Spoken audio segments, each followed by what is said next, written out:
Dear students, subscribers and the viewers, welcome to the IAS Mentor. This would be our lecture number 53 in the series Indian Polity. So we'll continue understanding about the provisions of the Union Executive, and specifically in the Union Executive we are looking into the topic of the President. So before I proceed with this lecture, today I am doing the recording in a different setup. So due to some personal reasons, I am doing it in a different setup. So in case if the quality of the video is less, so please bear with that. So this is going to be the temporary setup that I made for a few lectures, then we'll back to the normal setup. Alright, so with that we'll move to the lecture number 53. So we'll continue with the topic of the President. So before I enter into the today's lecture, if you see in the previous lecture, we are trying to understand the constitutional position of the President of India.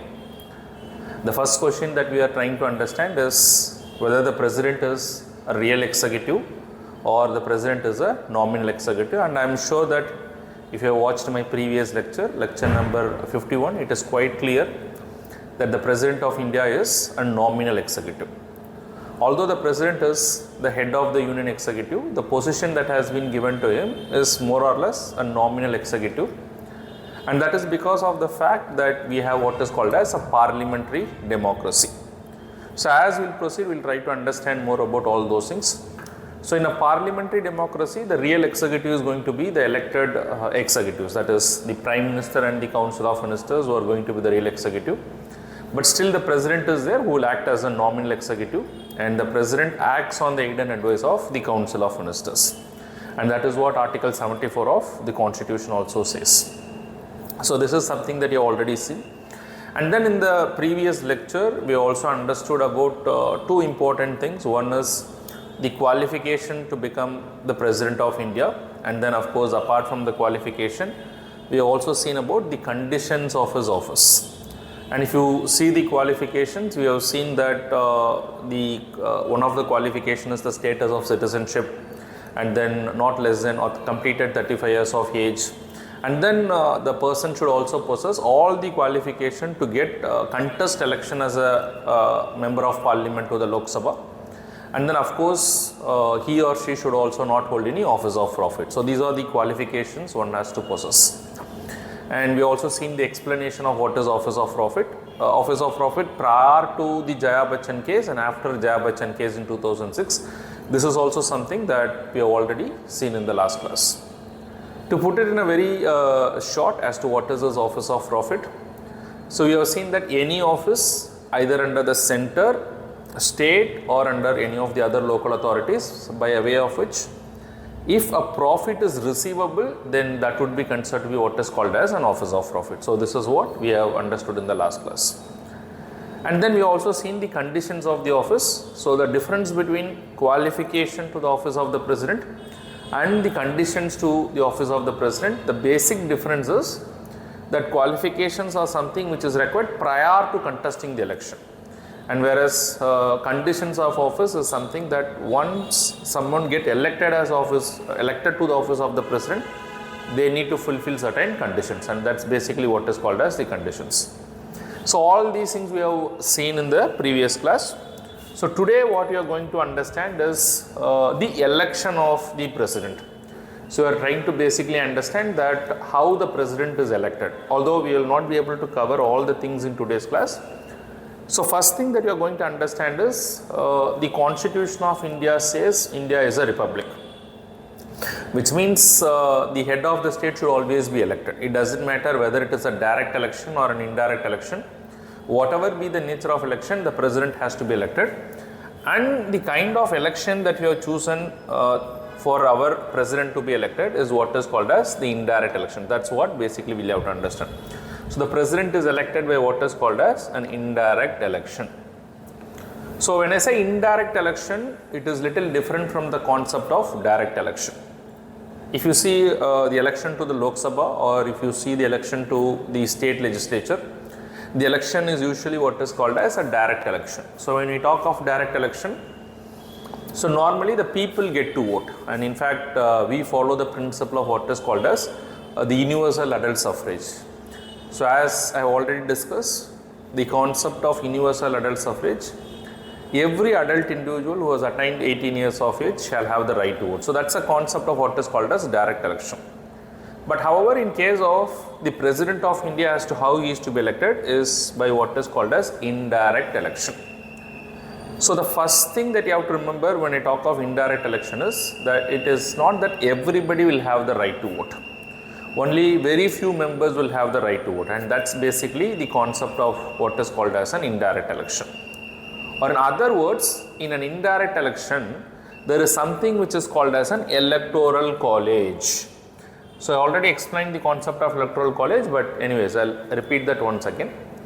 So wherever there is an indirect election, most likely there is a concept of what is called as an electoral college. So what is this electoral college?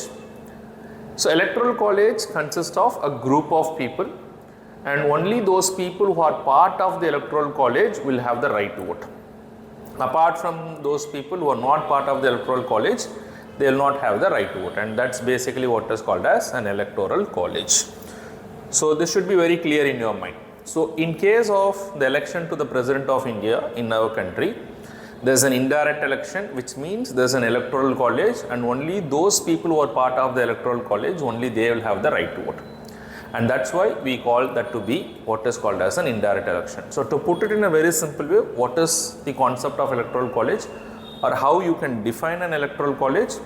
So electoral college consists of group of electors who are eligible to vote in a specific election. So as we move further, we will try to understand who are all part of the electoral college of the President of India. But before we understand the electoral college, we should also have some basic understanding as to why the election of the President in our country is basically an indirect election. Why do you think that the Constituent Assembly of India has not gone for what is called as a direct election? And rather than direct election, why they have chosen for what is called as an indirect election? So this is also something that you have to understand. If you see the reason as to why they have chosen for indirect election, the primary reason I would say as to why they have chosen for indirect election is because in India, the Constituent Assembly has chosen for what is called as a parliamentary democracy. So the very idea of parliamentary democracy is incompatible with the idea of what is called as direct election. So for what reason? So in a parliamentary democracy, who is going to be the real executives? It's normally the people who are elected by the people. That's basically what is called as a parliamentary democracy. So we elect the members of parliament, and those members of parliament get elected, and then from the members of the parliament, the government is formed, which is what we say as the Council of Ministers, including the Prime Ministers, including the Prime Minister. So we already discussed that after the election, any party or a coalition of party which is having the majority, they will form the government. And once they form the government, they are all called as the Prime Minister and the Council of Ministers at the union level. And if you put that at the state level, they are called as the Chief Minister and the Council of Ministers.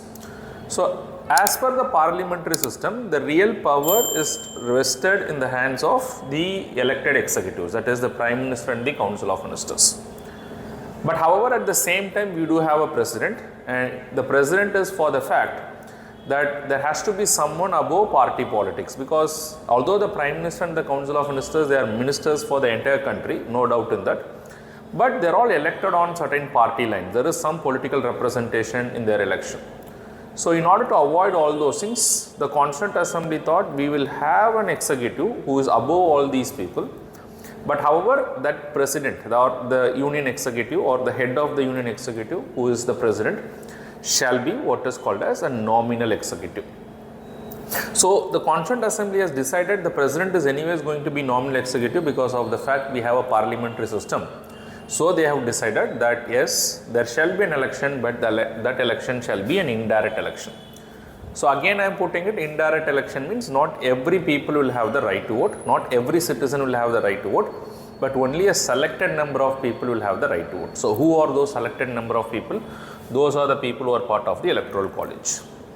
So now the next question for the Constituent Assembly is, so who shall be part of the electoral college? So when the Constituent Assembly decided this, so they had discussion, and based on which they decided, okay, these categories of people shall be part of the electoral college. So who are those categories of people?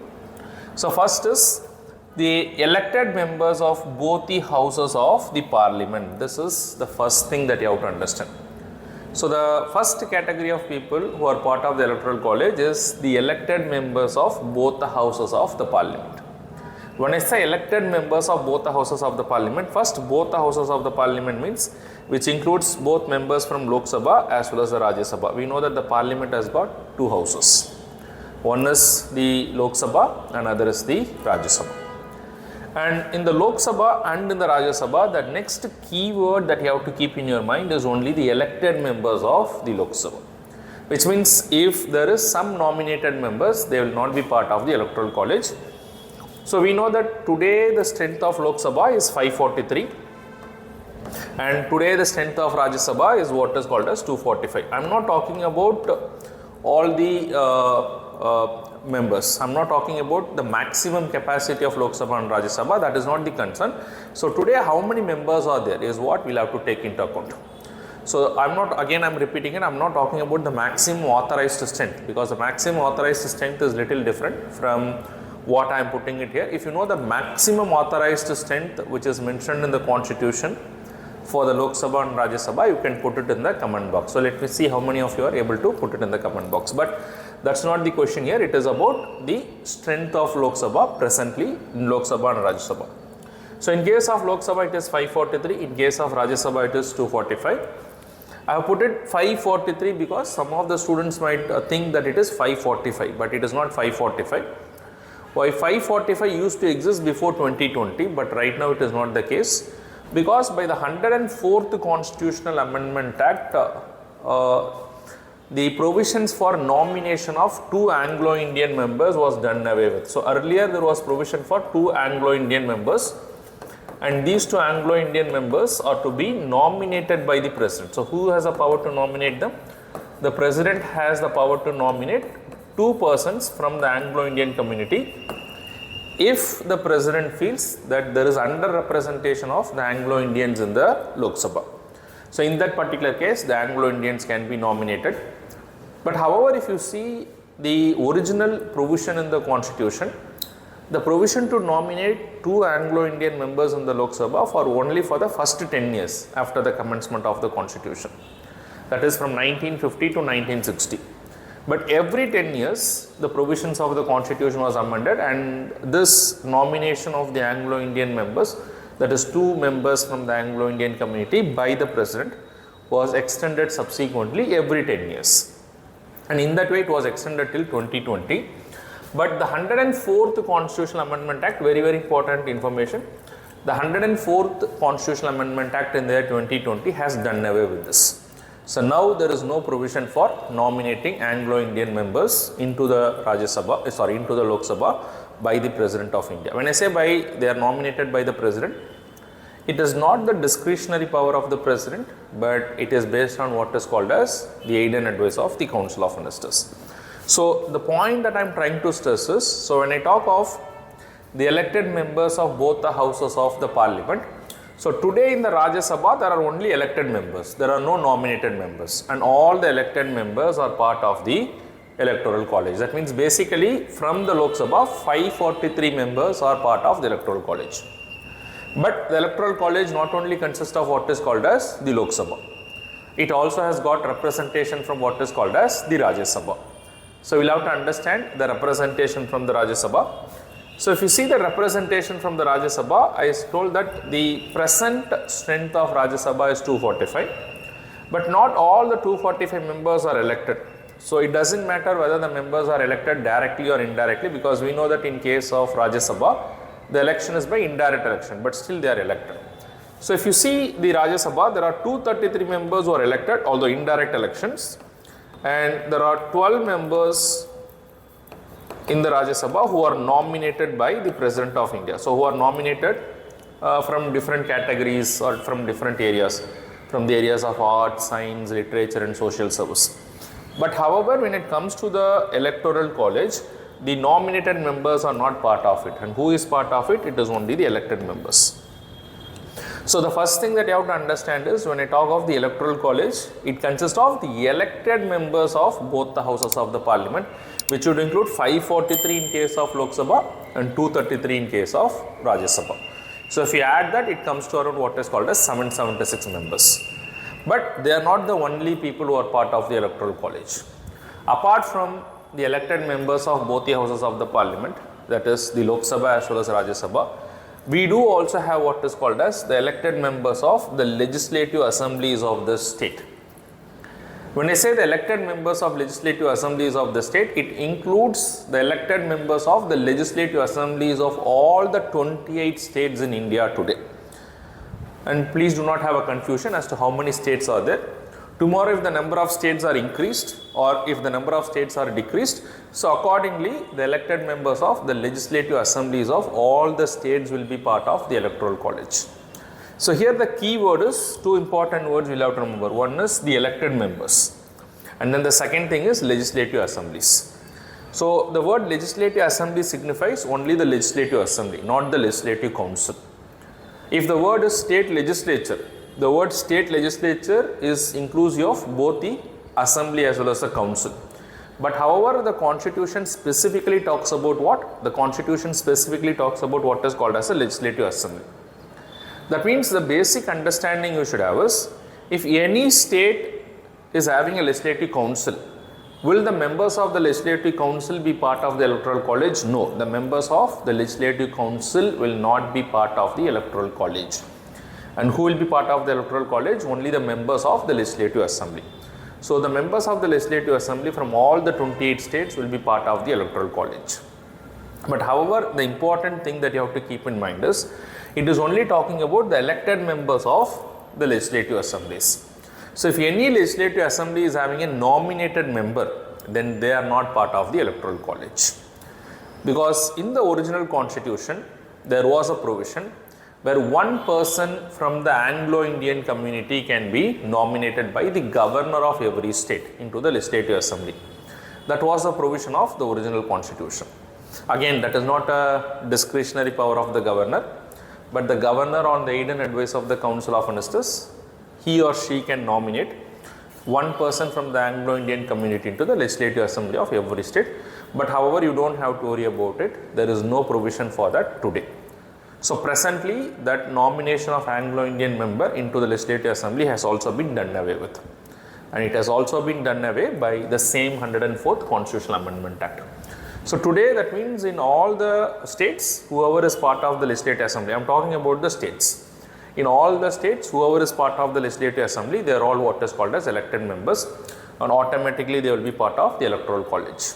So what if there are certain people in the legislative council? Because there are some states in our country do have legislative council also. So if you know the answer, students, you can put it in the comment box. How many states in India today have got the legislative council? But however, irrespective of the legislative council members, anyways they are not part of the electoral college. But if you know the states having legislative council, you can put it in the comment box. So you got elected members of both the houses of the parliament and the elected members of the legislative assemblies of all the 28 states. But however, what about the representation from the union territories? If any union territory is having a elected body, if any union territory is having a legislative assembly, will those members be part of the electoral college? Yes. But not all the union territories, only those union territories which has got what is called as a legislative assembly. And even in that particular case, today, do we have representation from all the union territories which has got the legislative assembly? That is also not true. Because the constitution explicitly states that the elected members of the legislative assemblies of two union territories, that is National Capital Territory of Delhi and Puducherry. So from these two union territories, the elected members of the legislative assemblies, they will also be part of the electoral college. So again, you will have to notice only the elected members, not the nominated members. In case if any of these union territories has got nominated members in their legislative assemblies, they will not be part of the electoral college, only the elected members. Delhi does not have any nominated member, but there is a provision for nominated member in case of Puducherry. So who would be part of the electoral college? Only the elected members. But however, if you see the representation from these two union territories, that is Delhi and Puducherry, they are not part of the original constitution. In fact, this was brought in only by the 70th Constitutional Amendment Act. I remember it is in the year 1990. 1990, through a 70th Constitutional Amendment Act, the elected members of Delhi and Puducherry legislative assemblies has also been made part of the electoral college. So just let us take a quick revision of the members of the electoral college. It consists of elected members of both the houses of the parliament, that is both Lok Sabha as well as Rajya Sabha, but only the elected members. The elected members of legislative assemblies of all the states, but not the council. And then the elected members of legislative assemblies of two union territories, that is Delhi and Puducherry. So now you can ask me a question, what about Jammu and Kashmir? Because today Jammu and Kashmir is having a status of a union territory. And Jammu and Kashmir also has a legislative body. Recently the elections to Jammu and Kashmir was over. And then today Jammu and Kashmir has got what is called as a legislative assembly, although it is a union territory. So will the elected members of the legislative assemblies of Jammu and Kashmir, will they also be part of the electoral college? No, they are not part of the electoral college. Because the constitution does not specifically, or it does not generally say that the elected members of legislative assemblies of union territories are also part of the electoral college. In case of states, it is saying that the elected members of legislative assemblies of states are part of electoral college. But whereas in case of union territories, it is specifically mentioning that the elected members of legislative assemblies of National Capital Territory of Delhi and Puducherry. It's not generally saying that any union territory is having a legislative assembly. So yes, the legislative assembly members, though they may be elected, the legislative assembly members of union territory of Jammu and Kashmir presently is not part of the electoral college. So that is one of the criticism as to that one particular union territory and their elected representatives has been left out of the electoral college, and they have been left out from the process of electing the President of India. But in the future, is it possible that the elected members of Legislative Assembly of Jammu and Kashmir can become the part of the electoral college? There are two possibilities in this particular regard. That means there are two ways by which the elected members of the Jammu and Kashmir, Legislative Assembly of Jammu and Kashmir can become part of the electoral college.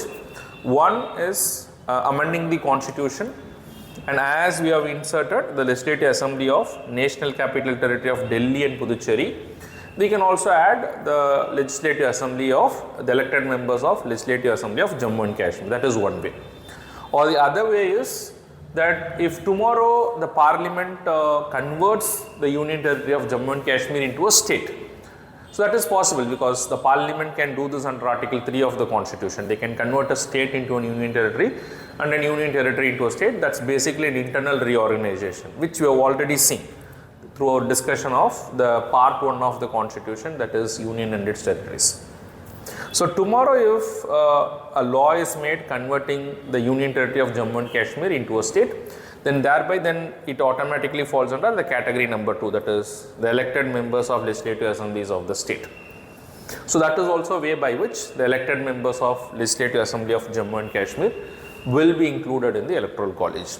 Or the other way, the alternative is that the constitution is amended and specifically in addition to NCT, Delhi and Puducherry, Jammu and Kashmir is also added.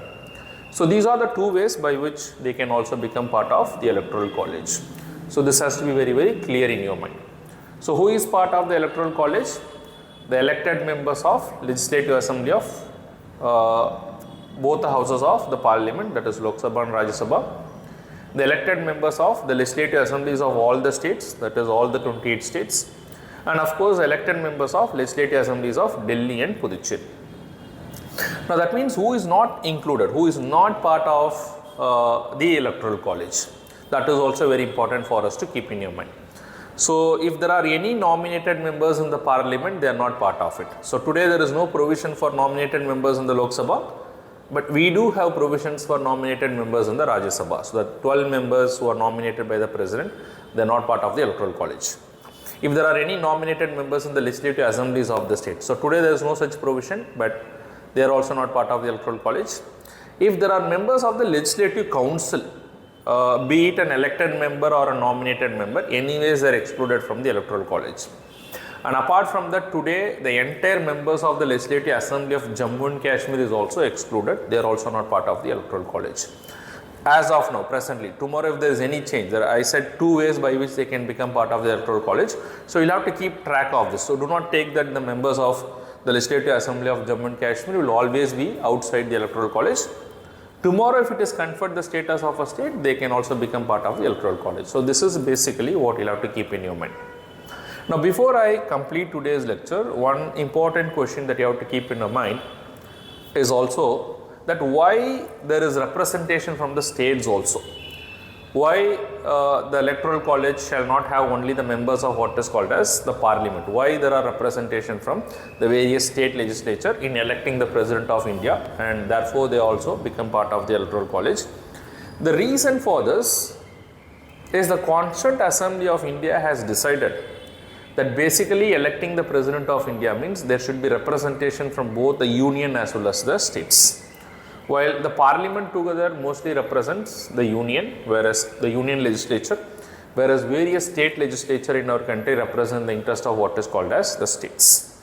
And therefore, someone who is getting elected as the president of India, the Constituent Assembly thought, respecting the federal provisions of our constitution, there has to be representation from both the legislatures, so that the president represents the entire country. That's the idea. There is also representation from the states in various, I would say, in various, in the electoral college.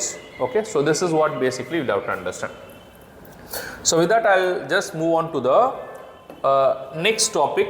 The next topic as a continuation is, how is the Indian president elected? I'm quite sure that now you are very clear as to who are part of the electoral college, why there was an indirect election, why there is representation from the states also in the electoral college.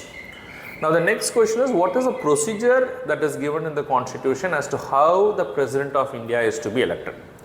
And if you see this particular principle as to how the president is elected in our country, the constitution says that the president is elected through a system of what is called as proportional representation by means of what is called as single transferable voting system. I'll just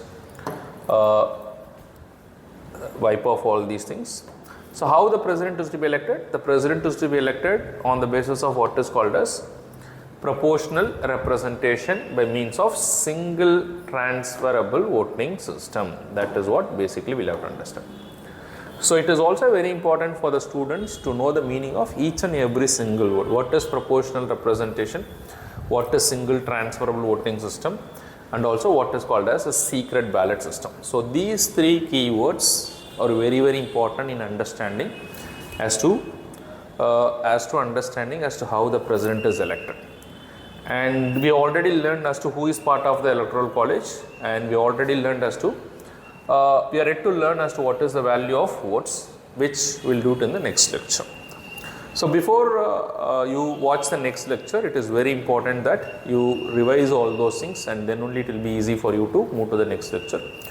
So in the next lecture, what I'll do is, I'll explain you all these things as to what is the concept of proportional representation, what is single transfer voting system, what is secret ballot, and what are the various formulas that is given in the constitution as to how the president is to be elected. But for understanding all those things, you will have to basically understand as to who constitutes what is called as an electoral college. Once you know who constitutes the electoral college, then all these concepts will be clear, which I'll discuss it in the next class. But before we wind up the lecture, I'll just take you to the practice question for today. So try to solve this particular practice question. And I'm sure that if you watch the lecture carefully, you will be in a position to answer this question very easily. So have a look into this particular question. Consider the following statements. Statement 1, members of both the houses of parliament, elected members of the legislative assemblies of the state. Statement number 3, the elected members of legislative assemblies of Union Territory of Delhi and Puducherry. How many, so many is missing here anyways, no issues. How many of the above statement are correct with regard to the electoral college of the president of India? Is it 1 only? Is it 2 only? Is it 3 only? Is it all of the above? That means among the given statements, how many of the statements represent the electoral college of the president? So I am quite sure that you are very clear as to what constitutes the electoral college of the president, why there was an indirect election, why there are representation from the states when it comes to the electoral college. So all these concepts has been clarified today. So in the next lecture, I will actually explain the principle as to how the election of the president happens. So for which basically we will understand as to what is proportional representation, single transfer voting system, secret ballot system, what is the electoral quota when it comes to the election of the president, what is the value of vote of MPs, MLAs. So all those things will be understood in the next lecture. In fact, very important lecture. And so every year UPSC is asking one question, especially from this particular area. So to please try to understand. And if you have any queries regarding this particular lecture or in general related to the examination, you can reach out to me through my Instagram account or my Telegram account. And in case if you like this particular video, you can inform your friends and family members who are preparing for this examination. And I am quite sure that it is going to be extremely useful to the students preparing for not only the UPSC examination but also for any state service examination. Thank you very much. All the very best.